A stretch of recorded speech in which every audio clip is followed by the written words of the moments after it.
All right, y'all, welcome back to the show. It's Anti-War Radio. I'm Scott Horton. I forgot to mention that Nullify Now thing coming up in LA this Saturday is sponsored by antiwar.com in part, which is important to mention. All right, now to our next guest, Karen Kwiatkowski. She's a former Lieutenant Colonel in the U.S. Air Force, and she writes for LouRockwell.com. And I forget, you're a teacher in college too, right, Karen? Well, yeah, I teach some online classes in a couple of colleges, yeah. But I do it from home. Okay, gotcha. And she wrote an article called The New Pentagon Papers for Salon.com, and she also wrote a 3-part series beginning with In Rumsfeld's Shop for the American Conservative magazine. And also there's a great article all about her in the LA Weekly called Soldier for the Truth. And also there's a gigantic archive at LouRockwell.com, which includes all the pieces that she wrote anonymously for David Hackworth's site, Soldier for the Truth, from inside the Pentagon, where she witnessed the neocons lying us into the Iraq War and was spilling the beans from the inside there. And, of course, if you just go back through my archives, you can find a lot of great interviews. And let me just mention one more interview of Karen Kwiatkowski, which will inform your opinion to incredible degrees, and, well, just your knowledge base, too. It's Brian Lamb's interview of Karen on C-SPAN, Q&A, it's called. And probably if you just Google C-SPAN and Karen Kwiatkowski, which is spelled like Kwiatkowski, you will find this incredible interview, transcript, and video. Highly recommended. Okay, so now to what happened at the press club. No, first, now to you're running for Congress in Virginia. Yeah, I am. I'm running for Congress here in the 6th District of Virginia. It's the Upper Shenandoah Valley area.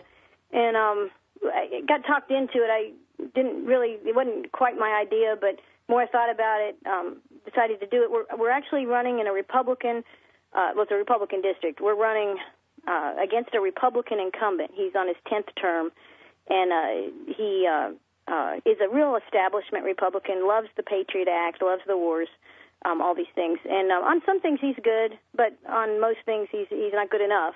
And so we're going to pull him to the liberty right side of the house in this campaign. We haven't formally announced yet, but we have a just website. Beat him. What's Times that? seem to be changing. Maybe you'll win.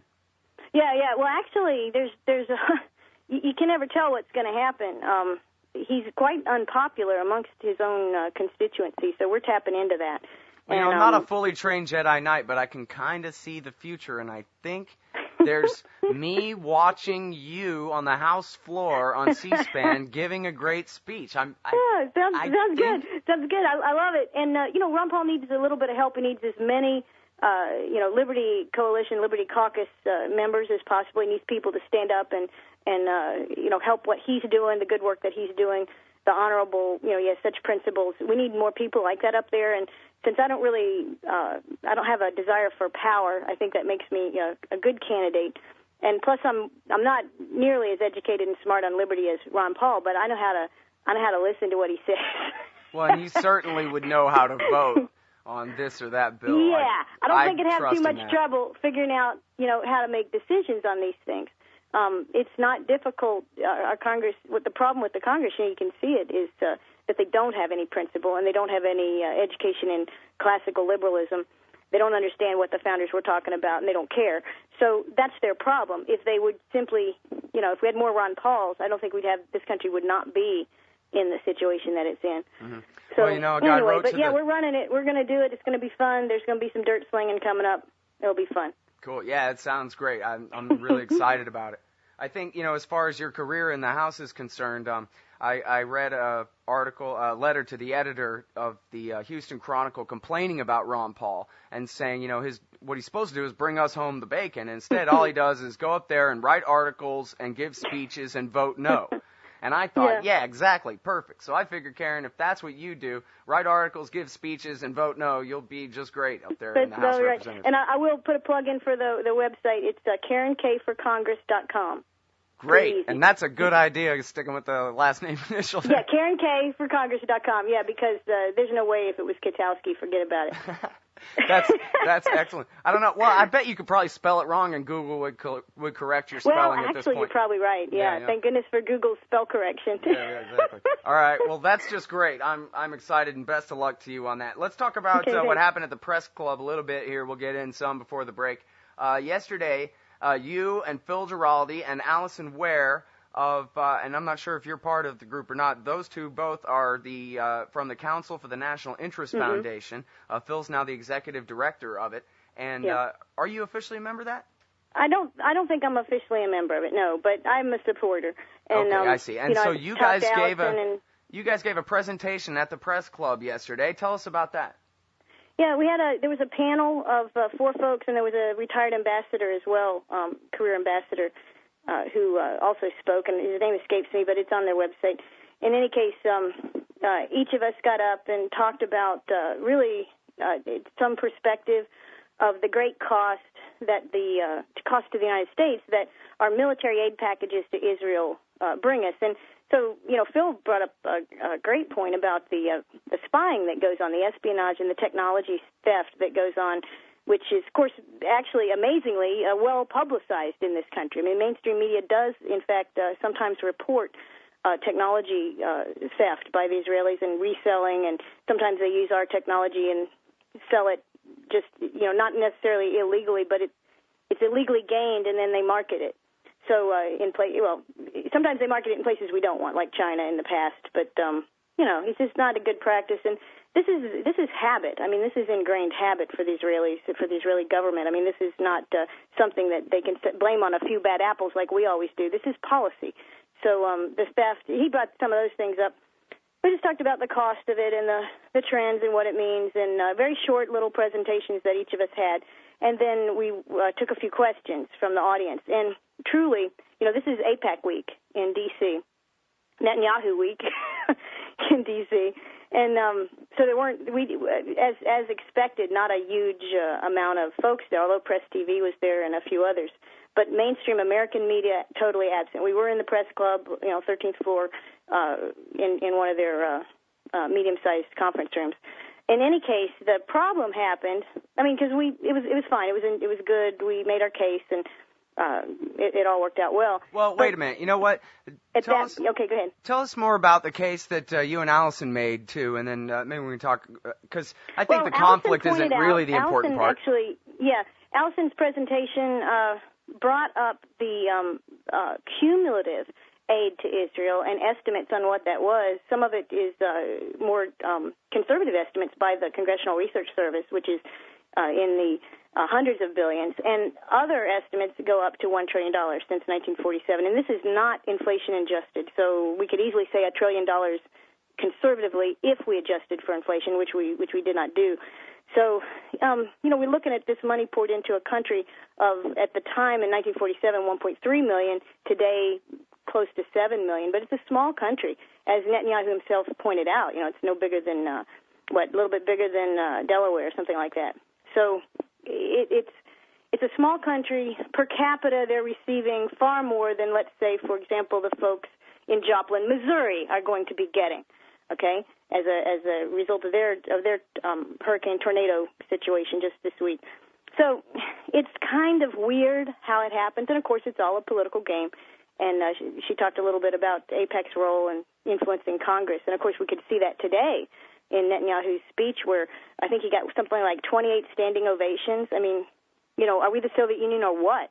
I mean, that's just nuts. Well, you know what, Karen? I was preparing for the show, and I was swamped. I wasn't able to hear the speech. I was kind of reading the closed caption out of the corner of my eye a little bit. But I did see the very beginning with the volume up, where John Boehner introduced him as His Excellency Benjamin Netanyahu. Did you see that? Is that what he's supposed to, His Excellency? I had never heard that one before in that context. No, that's interesting. Oh, wow. All right. Yeah, very interesting. Yeah. All right, well, so then some controversy broke out. We're going to hear all about that after this break. It's Karen Kwiatkowski from LouRockwell.com and Karen K for Congress.com. We'll be right back. All right, y'all. Welcome back to the show. It's Anti-War Radio. I'm Scott Horton, and I'm talking with Karen Kwiatkowski, heroic whistleblower, spilled the beans on the neocons and their deliberate efforts to lie us into war with Iraq. She's a regular writer for LouRockwell.com. She's running for Congress in Virginia, if you like supporting that kind of thing. And now, Karen, so I'm not sure if you said exactly what your talk was about. You talked about Phil and Allison's talks yesterday. I put together just a couple of, we're all keeping it really short. I just kind of summarized what we were getting or not getting from this investment. And my point was more, in a sense, from an American population perspective, that, as our government goes broke, of course, which it is doing, Americans themselves are interested, and they expect Congress to really look at cost benefits when we're giving out free money. And so I kind of took a cost-benefit perspective, and certainly we've been promised for years and years and years and years and years all this aid will provide security and peace for Israel, because, Israel is our friend, and we want them to have peace. And, in fact, the more we give them, the less peace we have.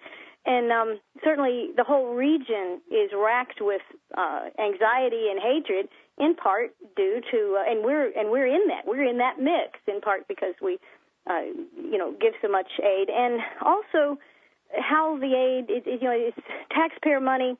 We say, well, 3/4 of this money, this $3 billion a year or so that we'll give you. And this is just military. This is not other types of aids and loans and things. This is just pure military aid. What is it called? Foreign military financing, that kind of thing. Well, we tell them 3/4 of it you have to use to buy American products, and 1/4 you can buy Israeli products. Right. And so they have their own burgeoning defense industry, much of which got started with the stuff they either bought, begged, borrowed, or stole from us. So you have that scenario, which is different than most FMF. Most FMF, and one of the way that it's justified by the Congress, is we'll give foreign military aid, but you will buy 100% of that back in American companies. So it's a big white-collar welfare program for Boeing and, Raytheon and all of these companies. But with Israel, of course, it's changed over time, and they actually get to take some of that money, do their own thing, which sometimes they sell back to us. We pay for it twice if we buy any of the products that they've actually developed and used or constructed and produced on some of our FMF money. So anyway, we get it coming and going, and it's not really paying off in terms of peace. It's not paying off in terms of best interest of the United States, which I think is what the whole organization, Council for the National Interest, is about. They're looking at what's in America's interest. And that's what the founders would be thinking about, and that's what most people in this country would be thinking about up until, really the last 40, 50 years. Yeah. So anyway, my point was kind of that. It didn't have any hard-hitting, terrible things. I did mention Saudi Arabia as the other religious state in the region that we support.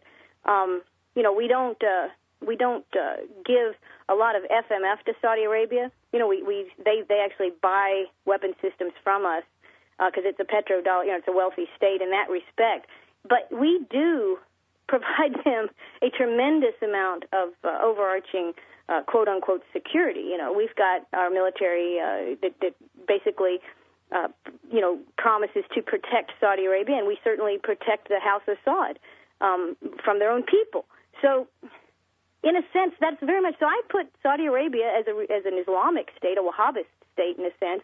I put them in the same category as I do a Jewish state. Now, that is probably the most radical suggestion that I made in my thing, to start thinking about these things objectively. What are we doing? Is it in our interest? Does it make sense in accordance with our principles? And is there a better way? And of course, there is a better way, and that's to cut the foreign aid. Well, the thing is, too, it seems to me like when you look at all the racial colonies in the West Bank, for example, and that kind of thing, that it is in our principles. The principles of the 19th century that said it's okay to do this to the Indians. But I think more or less but we don't celebrate. You're right. We repudiate that now, right? We all feel bad about that somehow, that it shouldn't have been that way. Yeah. Right? But that's exactly what our principles have changed since then. Yeah. That's right. They've gotten in some ways better, but certainly the extermination, and I did use the word, I think, extermination of peoples, the cantoning, the garrisoning of peoples that are undesirable or not necessary to the functioning of your government. That's certainly how we did the Indians and Native Americans. We cantoned them and exterminated them, and that was policy.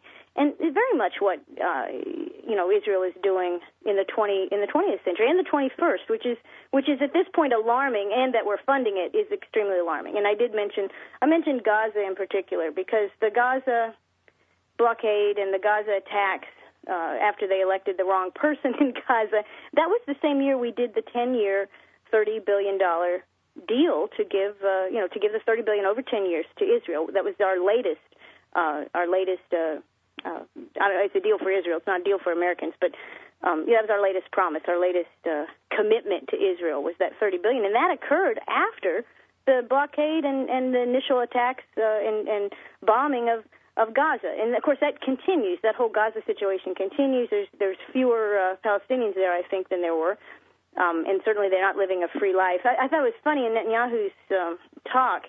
He emphasized that the only free Arabs in the whole region, he said, were the ones that live in Israel. And I don't know enough about it to say if that's true or not.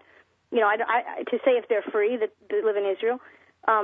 I don't believe they're free to proselytize. I know Christians are not free to proselytize in Israel. This was something that I know military folks found out. I knew a guy. I'm digressing a little bit, but we are on the topic of Israel. I knew a guy who was in the military, and he'd had a tour there in our embassy there, and I don't remember if it was Tel Aviv or Jerusalem. I think he was in Tel Aviv, though, in the administrative capital. But anyway, he was a Christian and, of course, was friends with other evangelicals there. And he said, very much, and this again reminds us of Saudi Arabia, you didn't go out with a New Testament. You didn't go out and try to convert anybody. And this is their habit. I mean, this is one of the commands of evangelical Christianity, preach the gospel and such. So you can't do that in Israel. So is that a free practice of your religion? Well, not quite. That's not exactly 100% freedom. But that is how, if you're a Christian in Israel, that is how you will behave. You will not proselytize. So if that is something that a Christian believes is important to spread the good word, guess what? That ain't going to happen in Israel. So I don't equate that to 100% freedom, and I don't think there's much Islamic proselytizing going on in the confines of Israel either. I don't know. Saudi Arabia has the same restrictions on Christianity. You're not going to be carrying. In fact, if you take a Bible in and it gets off of a base, or they find it at customs in Saudi Arabia, it's not going anywhere. They will confiscate it. So that's not religious freedom. Okay, and I don't know what Netanyahu is talking about, but I think he's just kind of trying to sell a storyline. It's a tough situation, but I think our money that we give to Israel, certainly the military money, is not good. It's not good for us. It's not good for Israel. It creates a kind of a dependency that I think many Israelis actually resent. Because who wants to be on the receiving handouts all the time? I mean, it very much is insulting at some point. All right. Well, I guess I want to give you a chance to talk about this yes, I need to talk between you guys and the Israeli lobby types that showed up real quick before we're out of time. And then if it's possible to make that brief and then comment perhaps on the distortions in our foreign policy other than just the West Bank and Gaza and all that kind of thing, but like, say, for example, Iran and what our relationship might be with Iran if it wasn't for the powerful Israel lobby in D.C. Absolutely. Yeah, very quickly, after we did our conference in the press club, just amazingly, We Stand With Israel group was in the same conference room right after us. And so we were vacating and they were entering, so there was some overlap. And I'm not sure exactly how it happened, but there was some conversation. I think someone said, well, what group are you and what are you? And anyway, immediately, it was just like you could feel the hairs going up on people's backs as the aggression factor started to flow. And a number of the gentlemen there, well, they weren't gentlemen, males of the human species, they, began to physically crowd Allison and me too, but I wasn't really talking. I was just kind of there. And, invade their space and challenge them with, who are you? And then when they identify, say, oh, you hate Jews, and you, I heard that being yelled out, and you guys are left-wing So did I. Fanatics. It was on Press TV. The Iranian state TV covered it, if no one else did. Yeah, Press TV got it. And so there is, you can find that on Press TV, and I think if you just Google it or look, you should be able to see it there. They videoed it.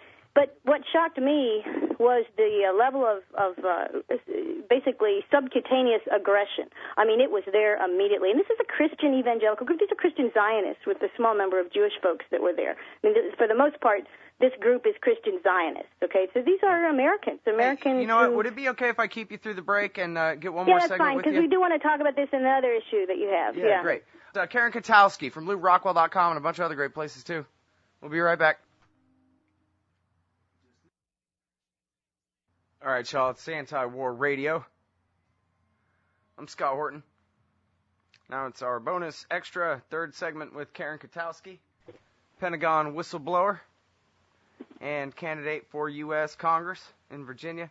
All right, now, the Council for the National Interest, which is led by Phil Giraldi and Allison Weir, did a presentation at the National Press Club yesterday, and Karen Kwiatkowski joined them for that. And then they were confronted by some pro-Israeli people who didn't like that so much, and I think maybe we'll play a little bit of that audio.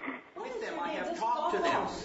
Tempers flared at the prestigious National Press Club in Washington, D.C. You have gone there as a radical leftist who hates Jews in order to... Don't you stick things in my face. A pro-Israeli advocate knocked a camera out of the hands of Allison Weir, president of the Council for the National Interest Foundation. All right, so that was, I guess, the tough part. And then they talk about, this is Iranian state TV, but it is what it is. Apparently you can't get American TV to cover things like this, but... No, the only thing that American press covers is AIPAC and pro-Israeli stuff for the most part. Yep.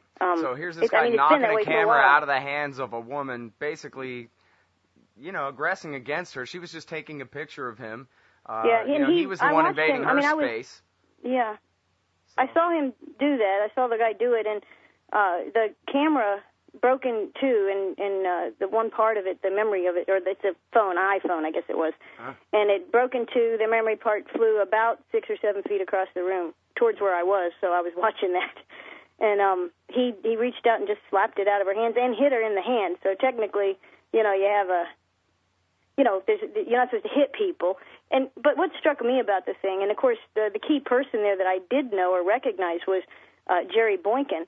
And Jerry Boykin, retired 3-star general, Army general, had already been fired from the military because he's the guy who infamously would wear his full-dress uniform to religious services on Sunday morning and talk to them about how we would win in Iraq and every other place because our God was greater than than Muhammad, Muhammad's God. And this whole big insulting, condescending, degrading viewpoint that he had towards Islam as a religion, and of course Muslims as the followers of that religion. He was embarrassing the Pentagon, if you can imagine. And what was his position before? Karen, was it was him and Cambone ran the Joint Special Operations Command, right? Yeah. So the interesting, that was another very curious kind of alignment, because here I was in a room witnessing his. He wasn't the one who slapped the camera out, but he was very aggressive, very angry, and he said, very, very rude, right up front. I mean, he wasn't responding to rudeness. Allison is a nice person, just said nothing rude at all. But their immediate reaction to anyone who is perceived as against them was angry, hostile, aggressive, that kind of thing. I thought I recognized him, and he said his name, it was Boykin, and so we knew who it was. But these folks are evangelical Christian Zionists. I mean, they're not, and yet they're acting in the most un-Christian way you can possibly imagine. Some parts of the Bible trump others, I think. I guess. And the other thing, here's Boykin, who I have read much about, never had met him at all when I was in the Pentagon, and he was big-time responsible for the push to war. I don't know how much manipulation of intelligence that he had, although after seeing him speak and act, I'm not sure if they would even let him read intelligence, or he would understand what he read if he saw it, because he came across as very much a, I don't want to insult anybody, but he didn't come across as a very bright guy. So, very emotion-driven person is how he appeared to be. And that struck me as unusual, because I've met many, many, many generals. And the one thing that you normally get from them is that they're not emotion-driven. They're calm. they're thoughtful. Even if they aren't in real life, they try to come across that way. And as a retired general, he's the first retired general or active one that I've ever met that came across is really just a loose cannon, and emotional, which is just weird to me. From my 20 years in the military, this is weird. But anyway, he's there who promoted a war that I quit over, pretty much, and arguing for continued abuse, and I'm sure they don't want to use the word extermination, but I think that's how they see it. The world would be better without Palestinians in Gaza or the West Bank. And that's how they think. I don't know how they justify that cruelty, but that's how they think. And here's Allison, who became an activist for this whole thing because she saw how Palestinians are treated and were treated. So, firsthand. So here's three people in a room brought together from three different perspectives, but all of which relate to each other. And let me just tell you, Allison came off extremely professional, even though she was under duress, obviously getting the camera slapped out of your hand by an unknown man. I mean, this is frightening. And Scott, you're not, obviously you're a guy, and guys, it's a little bit different for women. We're not used to guys like hitting us, and if we are in a situation where a guy might hit us, there's I think a greater sense of concern. Women are not. There are women boxers, I grant you that, but most women are not physical fighters. Yeah, sure. Certainly well, I 50 also and don't 60-year-old like women. hit, but... We're not fighters. Yeah. So it was a very strange situation to have 50 and 60-year-old men striking out at 50 and 60-year-old women. I know. I was watching this and thinking, where's Phil in this video? In this part of it, Yeah. It's just insane. And I'm glad I got to witness it because it's one of those things that just like the lying on the way to war in Iraq. If I hadn't seen it with my own two eyes, I wouldn't have believed it. Yeah. Well, Phil must have been in the other room at the time or something, huh? This was he was either in the other room or gone because this was as we were exchanging the conference room. We were leaving and packing up our things, and they were coming in setting up for their meeting. So it was a transitional thing. Yeah. All right. Well, so you know what? Here, give us some more expertise about. I don't know, even, within the realm of D.C. possibility, how different, for example, some of our foreign policies might be if it wasn't for having to deal with Israel all the time, and not just the occupation, but I'm thinking of the containment policy of Iran, for example. Yeah, well, certainly Iran is no threat to the United States, and Iran has a great many resources that we, in the United States, at various sectors of our society, whether it's consumers or companies, would love to get in on. I mean, we are interested in Iran for much the same reason we're interested in Iraq, and that's because they have resources. We would, I think, without the influence of the lobby and without the influence of the far right, which Netanyahu represents in Israel, if this was not our overwhelming concern and we didn't listen to those guys unquestioningly, which is how we form our policy, we say, well, what do you want to do, Netanyahu? And he tells us, and we do it. So, and that's been that way for years, beyond, before Netanyahu. It was very similar. So if we didn't have that, I think we would be trading with Iran, and we would have been trading with Iraq. We could have been trading terrorist prisoners with them. Sure, why not? Yeah, I saw Michael Scheuer on TV. I'll tell you what, this is an awful thing to say, but those governments in Iran and Iraq, flawed under Saddam Hussein, certainly socialist, national socialist, Ba'ath Party, religious rule in Iran, very awful governments. But by golly, if you asked them to get a terrorist for you and they were a friend of yours, I don't think it would have taken 10 years. Yeah. Well, okay? These guys are, their systems, their status systems, which I don't approve of, are brutal, as all status systems are. But that brutality might actually have done an ugly deed for us, because in the end, we're just as bad as them, because Obama orders the murder of a guy suspected of a crime. In fact, not even charged. We never charged Osama with 9/11. If you looked at his rap sheet on the 10 most wanted, we wanted him for the coal. Yeah, well, that's because Addington and Cheney said this is an act of war. We're not calling a grand jury. We're going to declare war on 60 countries if we feel like it. Yeah. So we've become the very thing we hate, that we criticize Iran for, that we criticize that in the past we criticized Saddam Hussein for. We've become that. So maybe we don't need friends to do our business because we'll just go shoot them in the head ourselves without trial, without judge, jury. We'll be the executioner. That's the thing we've adopted for ourselves, and many people in this country cheer that, which is a shame. That's something they'll need to ask forgiveness for, at some future time, because that's you don't cheer murder. I don't care what it is. You don't cheer it. Yeah. And you certainly don't cheer it when it indicates the loss of your republic, which, of course, is what is unfortunately what this very public assassination on the part of Obama had done. Now, I think Bush had done very similar things, but the public nature of it with the Osama bin Laden assassination and the cheering of it, the lauding of that by media, this is scary. It tells you what our country has turned into. But, what the Middle East would look like, I think we would be trading with many, many countries. And I think if we were not so tight in with Israel, we would also not have needed to be in so tight with Mubarak, also an evil dictator at the time for 30 years. And we wouldn't have needed to support the House of Saud like we would have had to. Because, you know what, if we were in the trading mode, anybody who's running those countries is going to sell one thing, the one thing they got, and that's oil.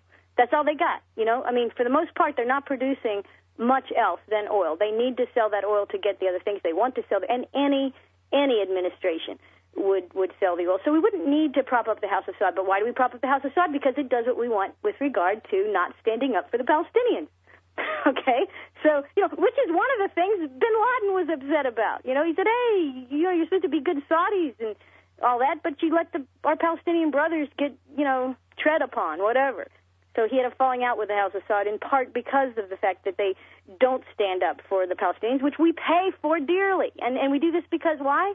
Because Israel drives our entire, Middle East policy. And it's not, when I say Israel, I really am talking about, the government, the far-right governments, and AIPAC, which is even farther right than Netanyahu, if you can imagine that. Yeah, well, that's really kind of been one of the ironies of this whole era has been how the neocons and the Israel lobby in America oftentimes disagree with the Israeli government and are more hawkish, like when they tried to do the negotiations with Syria a couple years ago, and it was That's the right. Americans and who vetoed. the AIPAC leaders get angry phone calls from members of the Knesset in Israel. They get angry phone calls. They call AIPAC and they say, "What are you doing? This is not where we stand. Why are you advocating for this?" And AIPAC says, "Oh, sorry, this is the information problem. This is the fact that when you're so centralized, you're not in touch with your customer per se." And so AIPAC is, but I'm not as worried about AIPAC as I used to be, regardless of the press coverage. I think AIPAC is a group of old men, much as Jerry Boykin, 50, 60-year-old guys, and that's not old, but mentally they're very old. Mentally they cannot change, and when you can no longer change, then you're old. That's it. And these guys are old. AIPAC's old, led by old people. The young people are not interested in AIPAC. And they're much more practical, I think, in many ways, whether they're, Jews, Christians, or Muslims, for that matter. The young people are looking at, what's it going to cost me? Okay? And AIPAC costs way too much. And our Israel policy costs us way too much. And I think it's going to change. And I actually, there was one question that I had a partial answer to in the conference yesterday, or the panel. And they said, well, about where the pressure will come from if Congress is not going to change the policy because they're afraid of AIPAC, messing with their re-elections. How will change happen? And I said, well, if the defense industry feels the money dry up, and certainly American money is going to dry up to some extent for our defense industry, that cuts have to be made. They will no longer be willing to share profits with competitors in Israel that basically borrowed, stole, or lifted their technologies. They will play hardball with that because when it comes to money, there are no loyalties. There are no, oh, these are my buddies. No, it's cash right on the barrelhead. And as that starts to shrink, you're not going to see Israel get free money to spend on competing non-American defense products, whether it's homegrown or from Europe or whatever. So, I think the financial pressures are going to cause us to ask and answer these hard questions about particularly aid to Israel, but also all foreign aid, because it's really, it's all bribes in every sense.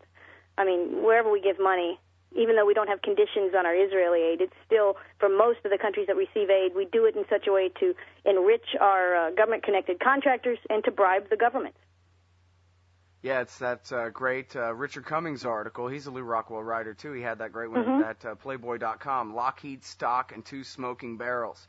Oh, yeah, I haven't read that yet. Yeah, well, I don't, usually read Playboy. Well, no, you can read at corpwatch.org, Karen. It's completely G-rated. Other than the content of the article, it's completely G-rated there at corpwatch.org. Okay, good. Yeah, Lockheed Stock and 2 Smoking Barrels. And it's, Andrew Coburn said, the neoconservative movement, by definition, in his eyes, meant the cross between the American military-industrial complex, kind of the Western establishment, Sunbelt establishment, combined with the Israel lobby, as versus kind of the old Rockefeller Republican East Coast establishment type guys. And Lockheed seems to be, especially when you read that article, seems to be the apex of that, where virtually every one of your old friends from the Pentagon there were related to Lockheed in one way or the other. I think Hadley was the one furthest removed. He was a lawyer for him. Yeah. It's government, military-industrial complex, white-collar welfare. I mean, this is it meets most definitions of fascism would be met if you looked at those relationships and how decisions are made and how money is moved. It's an awful thing, and it's also hard to change. If the common people, average people who say, well, I vote, every couple of years or so, and every once in a while I write my congressman, how come nothing changes? Well, it's hard to change that kind of thing. I mean, it's difficult because what truly motivates Congress and decision makers and executive appointees is these, connection to these big companies and the jobs that are promised. And, really, I think, isn't greed one of the 7 deadly sins? As far as I know. I think it is. Yeah, I think it is. But, there's a reason, because what's greed? I mean, that's not that bad, right? Well, it's the willingness to hurt other people for your own gain is what it is, right? Yeah. Well, it's pretty awful when you think about it, because you would not, if you didn't want a job, and most of the high-ranking guys, working at the Pentagon or many of these high government appointments, they're always thinking about their next job and how much more money they can make. And this revolving door in some of these big government-dependent, we see the same thing in the pharmaceutical industry, in some of the insurance industries as well. So all the big lobbies, these doors are open. They want the congressman to come in, retired, make a lot of money, the appointees to have a second career. If you weren't greedy, you could actually be more principled. And I think this is hugely what makes Ron Paul stand apart. I mean, the man is just not greedy. Yeah, I think he actually told an anecdote one time about Dick Armey, who they kind of came to Congress together in a way like back, a long time ago. And Dick Armey used to have some kind of principles or something, and how he came up bragging about how much money he'd been making. Yeah. And Ron was just like, really? You're bragging to me about all the money you're making? That's a lot. Like, I'm not impressed by that. I'm Ron Paul. No kidding. Yeah, you should be keeping that hidden. That's a sin that we don't want to know about. That's disgusting. But, they don't think of it as bad, I guess. I don't know. But it's a big part of the problem. And really, which is why, in some ways, I want to be optimistic, but it could be that it'll take a revolution, or a financial collapse, which could happen. Such severe hyperinflation that people finally wake up and get rid of the government that they have, or secede. 10th Amendment movements, secession movements may become very practical. Because, I have to say, we, the average people who had no voice through their Congress in all these commitments that Congress has made to spend money, why should we pay their debt? This idea, there's actually something negative in the idea of dividing up the debt and saying, I owe $48,000, or each family unit owes $280,000, whatever the current number is, right? You've seen those. Sure, yeah. Those forecasts or these adjustments on how much the $14.3 trillion debt would be if it was divided amongst all Americans. But I say, why divide it amongst all Americans? Let's lay it on the guys that got it. Let's go to the Congress. Let's go to these welfare recipients, corporate people, whatever. I'm not saying tax the rich. I'm saying make the ones who accumulated this thing, because it is not fair to say, oh, we have a democracy only when they want to say we have a democracy. Because most people, if they got a chance to vote on some of this stuff, would say it doesn't make sense. And certainly people are telling Congress now they should cut. And what do? The most drastic cut that they have is peanuts. Who's the House guy, the Republican guy that's ahead of the John Kyle. Yeah, right? or whatever the guy's name is who's working the budget thing. He comes up with some plan and it cuts like 1%. My God, that's insane. That's not what the people are saying. The people are saying cut it. we're ready to take the hard knocks. People, there are a whole bunch of people here wouldn't mind more taxes. I'm not one of them. I say give them nothing. But, there are people that are saying, we understand we have to have some pain. But where's Congress saying we understand we have to have some? Congress is not saying they understand we should have pain. Well, and the last thing they're ever going to cut is the empire. I mean, they'll destroy all of any entitlement programs or domestic, federal subsidies for highways or whatever it is before they get rid of the bases. That's right. And you know what? I think that's a vulnerable point. I think Americans are ready to shrink the empire voluntarily.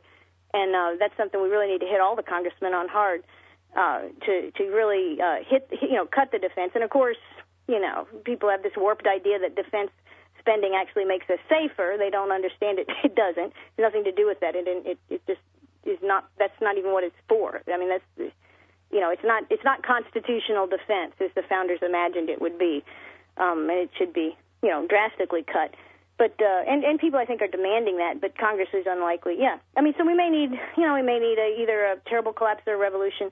I'd like to think that we could have a transition much more, deliberate, rapid but deliberate, and peaceful. Mm-hmm. That would be a good thing. But well, I'm not that sunny, but I'll pass on something nice that Hornberger pointed out yesterday.